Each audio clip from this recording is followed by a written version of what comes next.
What up, good people? Welcome back to the channel. It's your boy Jay Kits, aka the Pro Tools producer, back with another video. Man, today I'm going to be going over something highly requested, which is my template for producing in Pro Tools. Let's get right to it. Jay Kits, Jay Kits, Jay Kits, Jay Kits.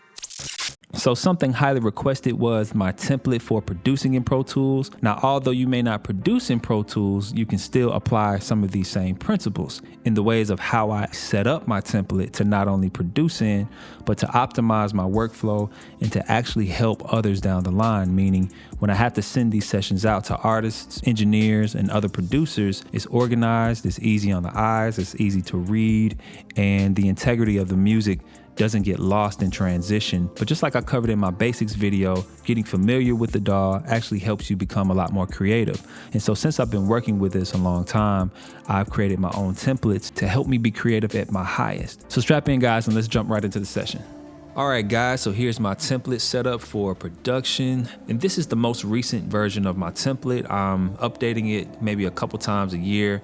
I'm usually finding a new workaround or something that works a little bit faster, a little bit better. And sometimes Pro Tools has a new feature that I really like and I want to implement that. So let's get going, man. At the very top, this is just my mic input. I'm going to hide these tracks. So you can see these tracks here, these are actually inactive, the ones that I grayed out. This is my producer tag. And every time I open a new session, my tag is already there. As you can see, I already have my effects here. I have my delay synced to the tempo of the session as well. And I usually keep it inactive until I'm done with the beat, but once I'm done, it's already ready to go. Jay Kits, Jay Kits, Jay Kits, Jay Kits. Just like that. All right, so moving on, we're gonna make these inactive again. So right underneath, I have some auxiliary tracks or bus tracks.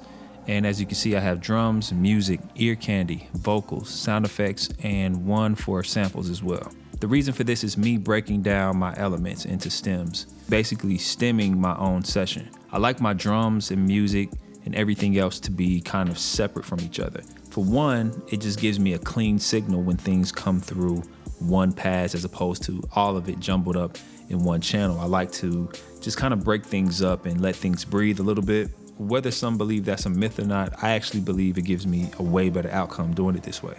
And all of these buses actually route out to the Beat Submaster channel, which I will cover in a moment. And I also have some sidechain compression already preset on the music bus, the sample bus, and the vocal bus. And depending on the type of track I'm doing, I'll make those necessary adjustments. But again, all of my drums run through here. All of my music, synths, guitars, pianos, you name it, go through here. Ear candy, vocals, and vocals being the ones that are actually in the beat itself. Sound effects, samples, you got it. And the cool thing about it is if I just want to hear my drums, I can just mute everything like this, or I can unmute, hear my music, hear my sound effects. It's just an easier way for me to have ultimate control. And that's the clear picture I want to paint with this template is I'm able to create some simplicity, have some organization, have some control, and to just keep things clean, man, especially when I'm sending out these sessions to other engineers. It's easy for them to read what's actually happening on the screen. They can see exactly what's routed through what. It also helps to keep some integrity of the music, because sometimes that can get lost if you're not organized. This just helps not only myself, but down the chain, I'm making sure the rope is still tied. So underneath my bus tracks, I have a set of purple ones, which are my Midi tracks. That's my kick right there. And if you can see it on this track, it's running through my Contact VST, which are these tracks right here below. Now, the people that actually do produce in Pro Tools, most of them use instrument tracks. I personally don't. I use audio tracks as opposed to instruments. But I just want to show you that all I have to do is route my MIDI to wherever it's going, and it ultimately can control whatever sound that I choose, just like my Arturia CS80 right down here.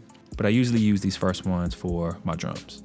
So I have a nice collection of VSTs right here, which open up every time I open my session. I have the main virtual instruments that I always use kind of ready to go. And as you can see, I have Contact here, which I use mainly for drums. And I have some cool libraries as well. Of course, the infamous Omnisphere, Keyscape, and some of Arturia's stuff as well. And I'm also able to change these out if I choose as well. If I don't want to use the CS80, I could just pretty much open up whatever else I like. And so this is how I simply create one of my VST tracks. I just make one stereo audio track, select my instruments, and let's go with the CZ. And there it is. And I can't forget to color code this. This is a trend that I have in my template, that things be color coded. It's just easier to read again. You know what's what based on the colors the more you look at it. So underneath my VSTs, I have my click track here. Let me make this larger for you guys. And you're able to customize the type of sound you want for your click, of course, and the click loudness here. You can even go up into the settings here, click count off. And I changed it to only during record. I think the default is here during play and record, so that you only hear the click when you record. Like so. Now underneath that, we have our beat sub master channel. Now going back up to my buses here, these all run through the beat sub master channel. That allows me to mute the entire beat, make changes, almost like kind of do like a pre-master. But again, I'm able to do individual things to each stem to make changes to all the individual sounds. So my kick, snare, hi-hat, I can kind of do things individually. I can do things in totality with all of the drums, and then I can actually do things with the entire track. And so again, just having that kind of nuance and control of the music, man, it just really helps me to really spread my wings. Oh, and I almost forgot these little guys right here. They were still hidden on the side, but I want to talk about these as well. These are my sub bus channels. So the purpose of these are to have even more nuance and control over certain elements in your beat. Let me give you an example. So if I had a kick, snare, hi-hat, open hat, and cymbal, let's just say we have some music going on over here, whatever. But let's just say I have these elements, right? These would all first be routed through my drums bus, right? But let's just say I want to put like a room effect on my hi-hat, open hat, and cymbal, but not affect my kick and snare. Well, usually you will put, maybe a nice little room sound on each individual track. Now, if you wanted to adjust it individually, I understand, but I like to marry and glue elements together. So when it comes to hi-hats and cymbals, they live in the same realm, and I like them to have the same kind of DNA. So what I would do is I would bring this sub bus up, rename it hats and cymbals, and then I will route all three of these into sub bus 1. And then the final thing is just to make sure that this sub bus is routed back to the drums. Now again, I would take this room sound, take these off, and then all three will be affected through this sub bus. And don't forget to color code. So as you're looking at it, you have your kick and snare going, boom, boom, boom, boom. Then you have your hi-hat, open hat, and cymbal running through this hats and cymbal sub bus. And then this is being routed out through the drums. And so again, it's an easy read. These three are running through here, and this runs through here. And so now I have a new section where I'm able to cut that up and down, the hats and cymbals. I can do filters, I can do automations, I can do all kinds of things just with these sub buses alone. If I wanted to do the same thing with the kick and snare, let's just say I wanted that same effect, but differently on the kick and snare, I can create a whole new sub bus for these two and route that out to sub bus 2, and this goes out to the drums bus. So let's read this.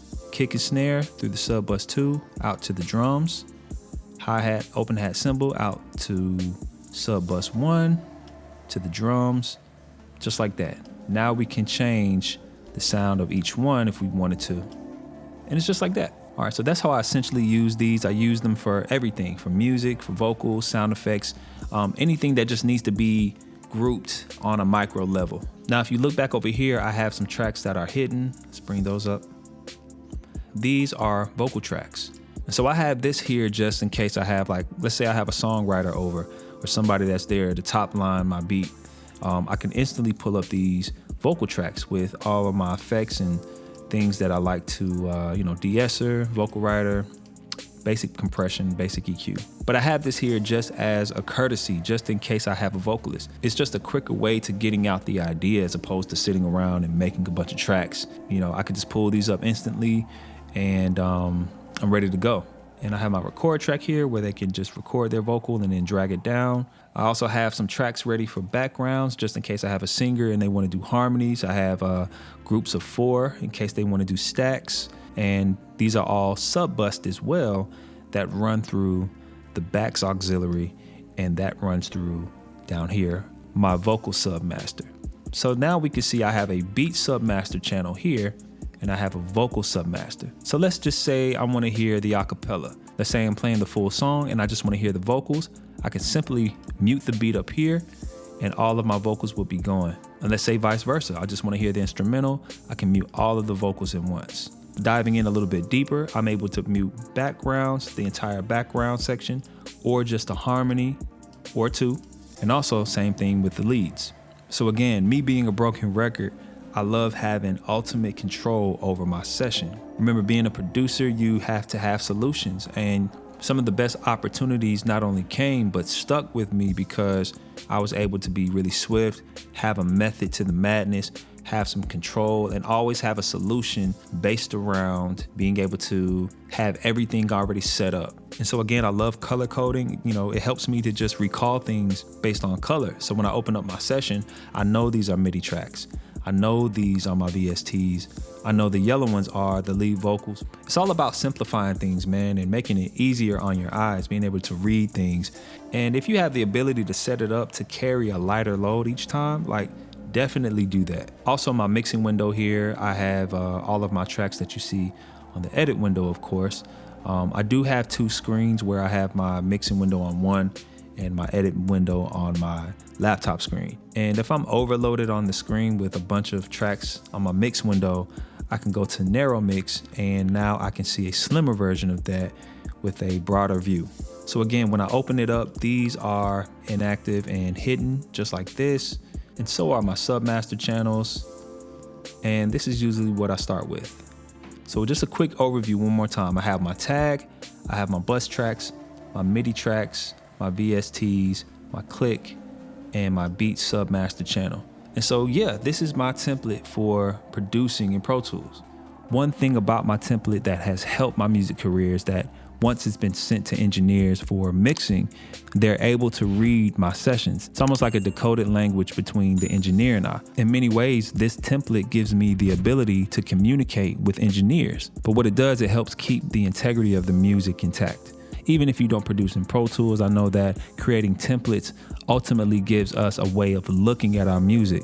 So I hope this video was helpful for you guys. I hope that it's a greater insight to how I really do my thing in Pro Tools. I know that a lot of you guys can do it, especially if you have Pro Tools. Man, give this template a shot. I have the link down below in the description. And let me know, is my template too complicated? Is it too complex? Is it too simple? Leave your Q&A below as well. I will be covering those in some future videos. And if there's any content you would like to see me do, especially based on producing in Pro Tools, feel free to let me know. And shout out to all my new subscribers. Make sure you like and comment on the video below. And I'm gonna see you guys in the next one. Peace.